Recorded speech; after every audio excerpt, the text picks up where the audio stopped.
Hey, it's me, Naldazar, and welcome to another Magic Puzzle Quest video. In today's video, I'm going to be going over an element of the new Rawls kit that I didn't wind up going over in my video about him that I think is actually really fun and really cool. So, let's get into it.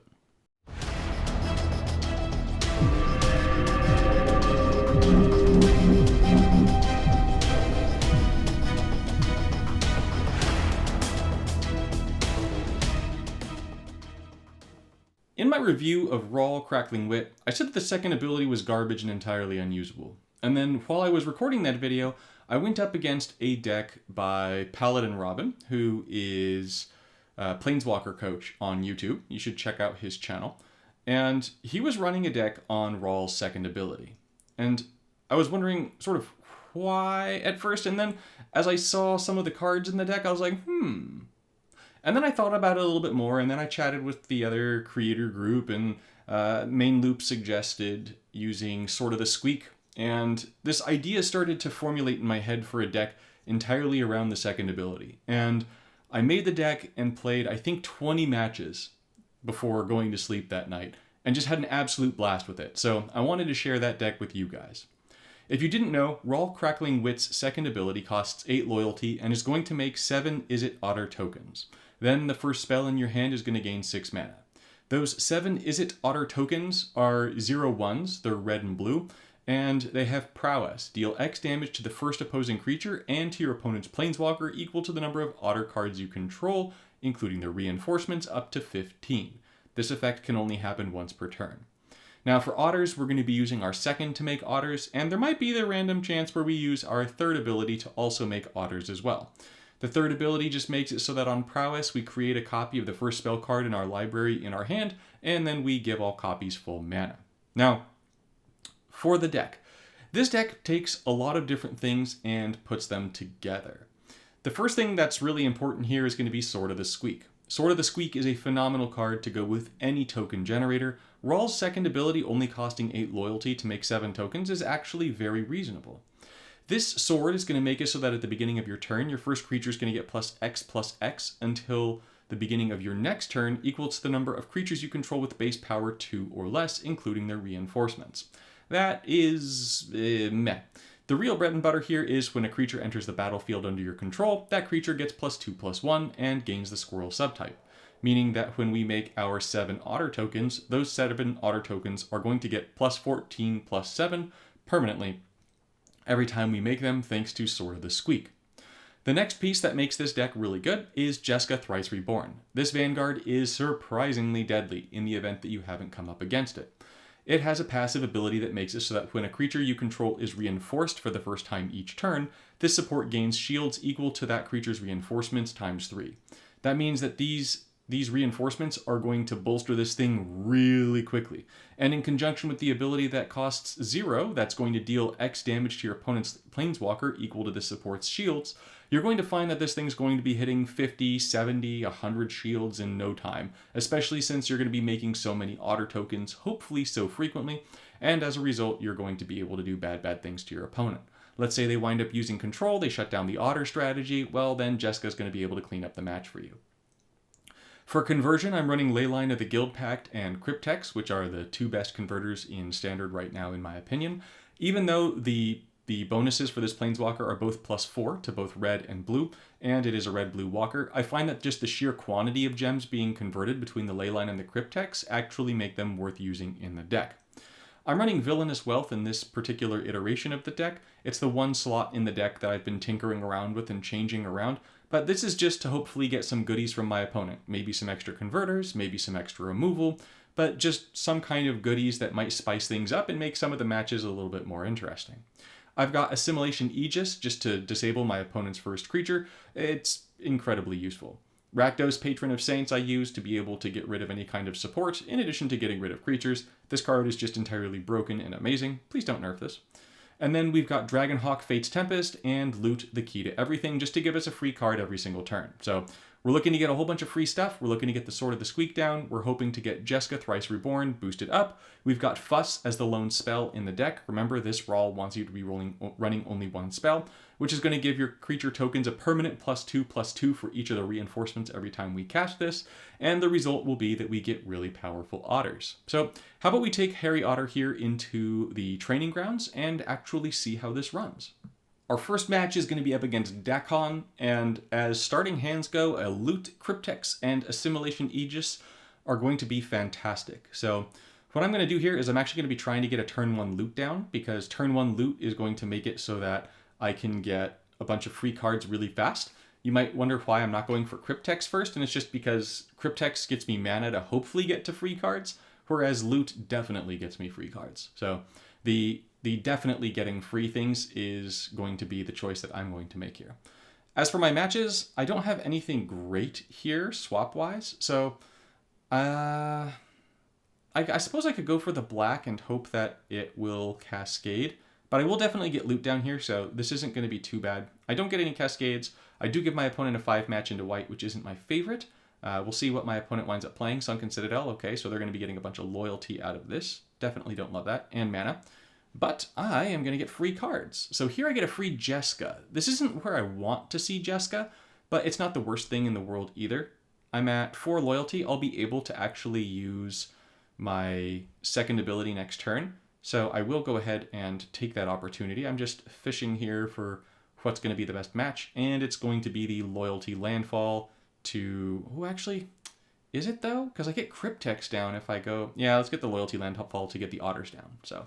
Oh, I get really lucky. Perfect. Okay. That's ideal. What does my opponent play?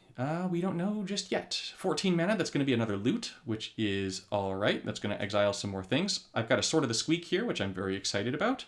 I'm going to go ahead, start making the otter tokens. I don't have a Sword of the Squeak down, but this is going to start boosting Jeska's shield count. And the quicker that we can get that thing going, the better. Dakon isn't really a planeswalker that I want to have a protracted match against, and so whittling Dakon down here is going to be in my favor. As for swaps here, I'm just going to go ahead and take the red into white, I think, even though there's all these scattered red and blue gems that I'm kind of worried about, if I'm being totally honest. I do like that I'm going to be getting a Sword of the Squeak down here, and then with the Sword of the Squeak, that's going to trigger the Otter's Prowess, which is nice.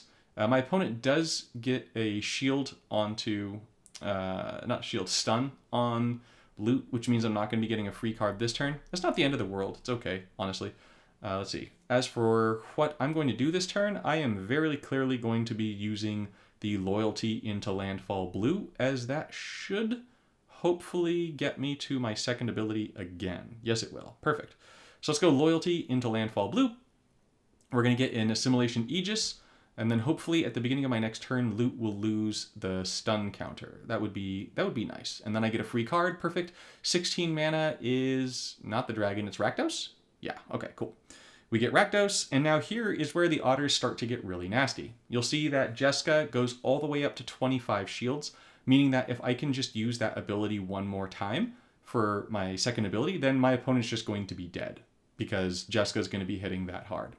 The otters are coming in, they're getting a little bit stronger here, and as for what I'm going to be doing swap-wise, I'm going to take the 5 match just to sort of see what my other options are going to be here.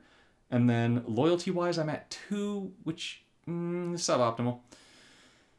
For matches, is there a way for me to get both of the blue and the loyalty? No, but I can get red and loyalty, so I'll do that. Let's take Jeska to burn my opponent for 25, and then let's get the free Villainous Wealth over here.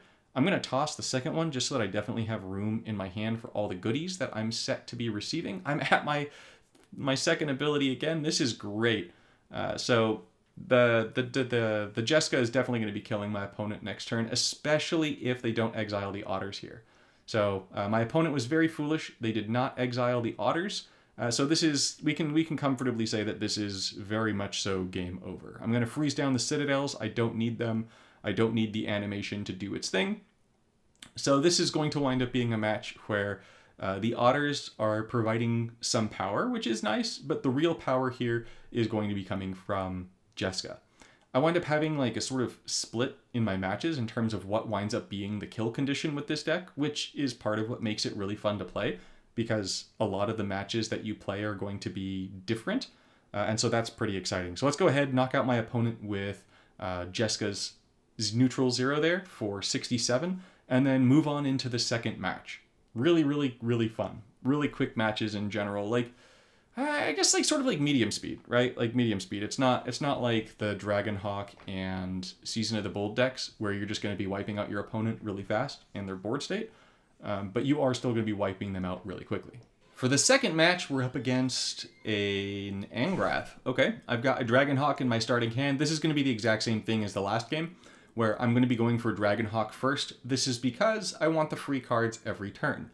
I'm actually pretty lucky here in my starting match yet again. I've got a loyalty into blue into... Oh, not into red. Actually, I might just take the blue into red here instead of loyalty into blue. Yeah, I'm going to take loyalty... I'm going to take blue into red. This is going to give me 1 mana off of playing my dragon unless I get a Cascade, which I don't. Generally, I do actually want the loyalty, especially for this deck, but getting the dragon out first, it has to be my priority here. So I'm going to take the loyalty into red here. So this time I do get the loyalty. I get the Dragonhawk down. I'm not actually as concerned about the damage the Dragonhawk does from the exile. I really just want the free cards.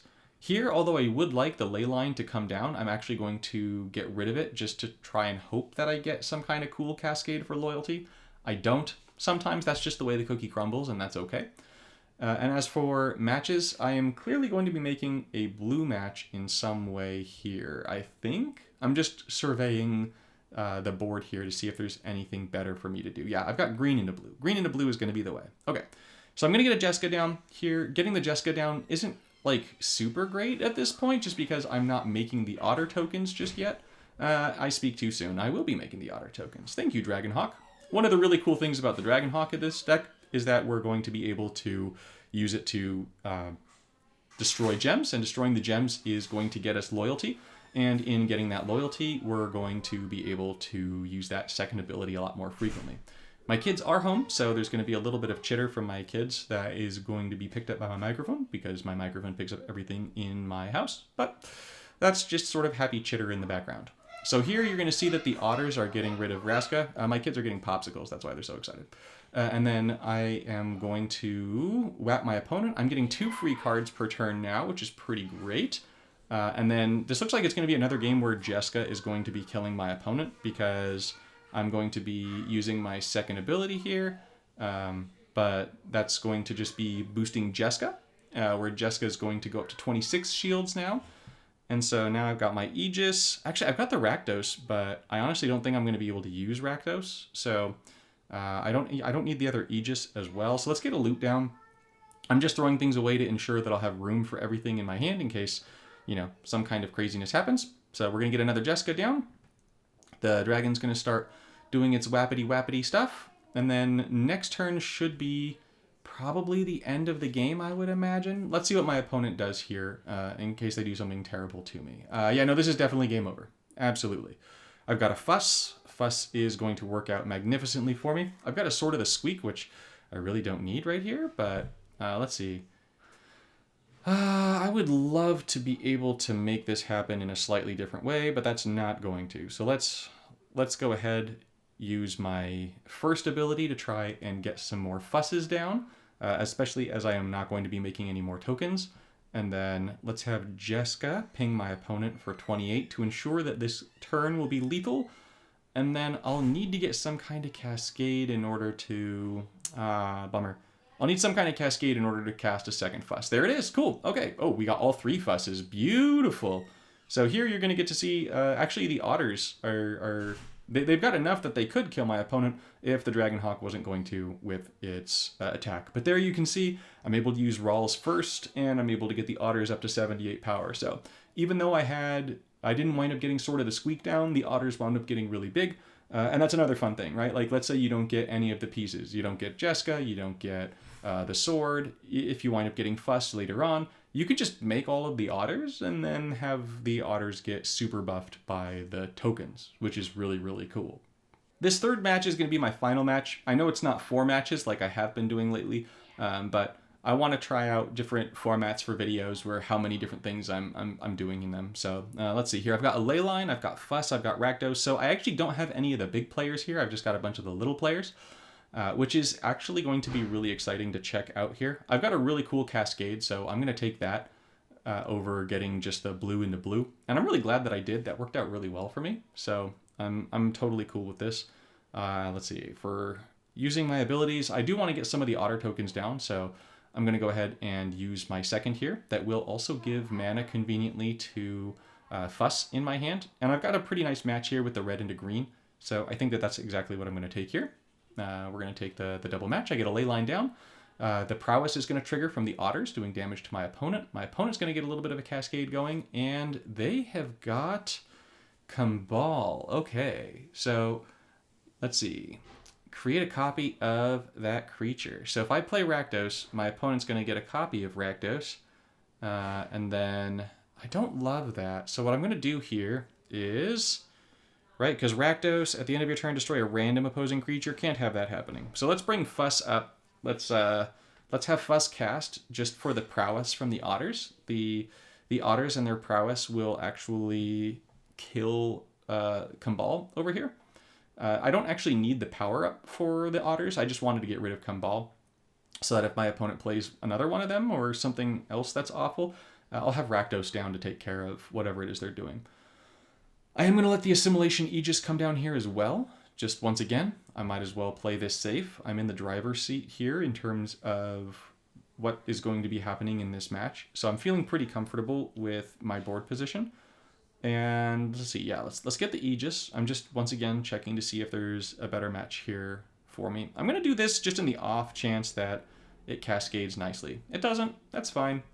But I am going to be able to use my second ability here. Yep, there we go. We get another Kambal down. There's no surprises there. I've got a Sword of the Squeak, so I'm actually not going to use my second here. I'm going to wait to use the second, just because I'd rather get Sword of the Squeak down if I know I've only got one cast of my second, and then we'll go from there. So once again, I'm surveying the board for matches. This is going to be very clearly the best match for me. The Prowess is going to get rid of my opponent's creature again. It does mean that Rakdos isn't going to be reinforcing this turn, but that's not the end of the world. Ooh, this is actually, oh, this is spicy. I'm actually going to save the Dragonhawk here. I'm going to save the Jeska, and I'm going to save that as well. So I could use my second ability to make Otters, and that will end the game. Or I could try and have some fun and use my third ability here to trigger Prowess and get some more Fusses down. So let's do that. So we're going to trigger Prowess, and we're going to get Fuss going. So I'm going to play Jeska first. I know it might wind up destroying the Jeska, but that's not what she's coming down for. She's not coming down to win the game for me. She's just coming down to trigger Prowess here. That is her job. So her Prowess, I play her. Oh, I didn't get my Prowess for that. That's funky. I'm going to clearly need to reread that support, but I think that that's not supposed to happen. Let's double check. Nope, there's no double checking. My opponent is dead. All right. We will double check, though. Should be spell or support, right? Whenever you cast a non-creature card. Okay, so that was definitely a bug. That definitely should have triggered, and it didn't trigger. I think that's enough matches for the video, and I think that's enough footage that showcases the deck in action. I will wind up playing it one more time just for me to get to a fourth. Let me know if you would rather that in future videos I do get to that fourth win, just so you can see more matches in the videos. I took a look at some of the feedback in my Discord, and it was mixed in terms of what you guys like seeing in terms of longer versus shorter. So I'm sort of going in the middle here with 3 matches instead of 4. I might go back down to 2. But we got to see what happens when Jeska Thrice Reborn wins the match for us. We got to see what happens when Sword of the Squeak boosts our little Otters. And we got to see a match where we just didn't get all the main pieces, but even still we were able to win between the Fuss, the Prowess, and the Rakdos. So there's just so many different ways to win with this deck that it's really fresh. I don't expect that a lot of people are going to be able to make this deck right away, because Sword of the Squeak is a masterpiece from the new Bloomburrow set, and the Dragonhawk is a mythic from the new set as well.